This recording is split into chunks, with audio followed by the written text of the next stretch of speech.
جی موزے سامعین کرام السلام علیکم۔ آج ہم راجندر سنگھ بیدی کے واحد ناول ایک چادر میلی سی کے حوالے سے بات کر رہے ہیں۔ راجندر سنگھ بیدی کا اکلوتا ناول 1962 میں منظر عام پہ آیا اور دیکھتے ہی دیکھتے ادبی حلقوں میں بے حد مقبول ہو گیا۔ اس مختصر سے ناول میں بیدی نے آزادی سے قبل کے پنجابی دیہاتوں میں آباد لوگوں، خصوصاً کسانوں اور مزدوروں کی زندگی اور ان کے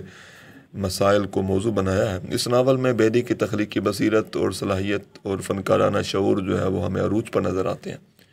یوں محسوس ہوتا ہے کہ انہوں نے ناول کی تخلیق میں بڑے گہرے مشاہدے، غور و فکر کا استعمال کیا ہے۔ ناول کا مرکزی کردار رانو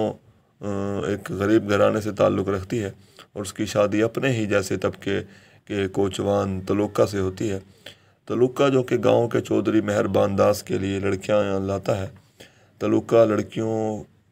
کو دیوی مندر لے جانے کے بہانے دھوکے سے مہربان داس اور اس کے بھائی گھنشیام داس کے دھرم شالے تک پہنچا دیتا ہے اور اس کے بدلے اسے شراب اور روپے جو ہیں وہ فراہم کیے جاتے ہیں۔ اس کے علاوہ رانو جو ہے وہ تلوکہ کے اس گھناؤنے عمل سے بے خبر ہے، مگر شراب نوشی جیسی حرکت سے وہ بھی واقف ہے اور اسی عمل سے وہ نفرت کرتی ہے اور اسے شراب سے دور رہنے کی تلقین کرتی ہے، مگر اسی کوشش میں کئی مرتبہ ان دونوں کے درمیان ہاتھا پائی ہوئی اور رانو جو ہے وہ تلوکہ کو گھر چھوڑ کر جانے کی دھمکی دیتی ہے اور اس سے محنت مزدوری کر کے بھیک مانگ کے زندگی بسر کرنے کے بارے میں بتاتی ہے کہ وہ گھر سے چلی جائے گی۔ اور ایک مرتبہ اس نے گھر سے جانے کی بات کی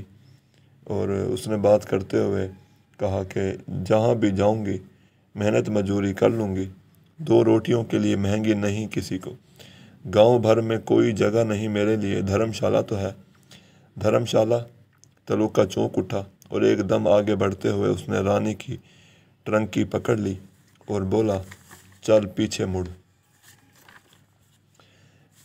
تلوکہ نہ جانے کتنے معصوم لڑکیوں کو دھرم شالہ چھوڑ آیا تھا، مگر جب اپنی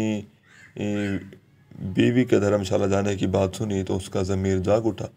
اس کے دل میں شراب اور دوسرے کاموں سے نفرت تھی، مگر رانو کی بدولت یہ احساس اور یہ نفرت جو ہے وہ نمایاں ہوئی اور اس کو لگا کہ شاید یہ میرے انہی گناہوں کی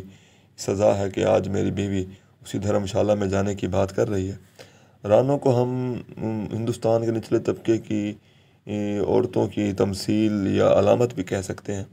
جو پورے خاندان کے ہاتھوں پریشانیاں سمیٹتی رہتی ہے، مگر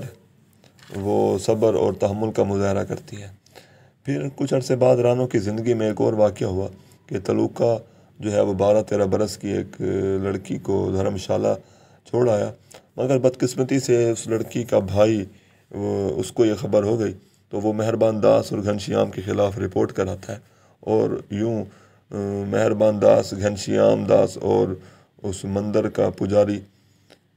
ہری داس بھی گرفتار ہو جاتا ہے اور 7 سال قید بامشقت کی سزا پاتے ہیں۔ اور ادھر لڑکی کا بھائی تلوکہ کو اپنی بہن کے سودا کرنے کی پاداش میں قتل کر دیتا ہے۔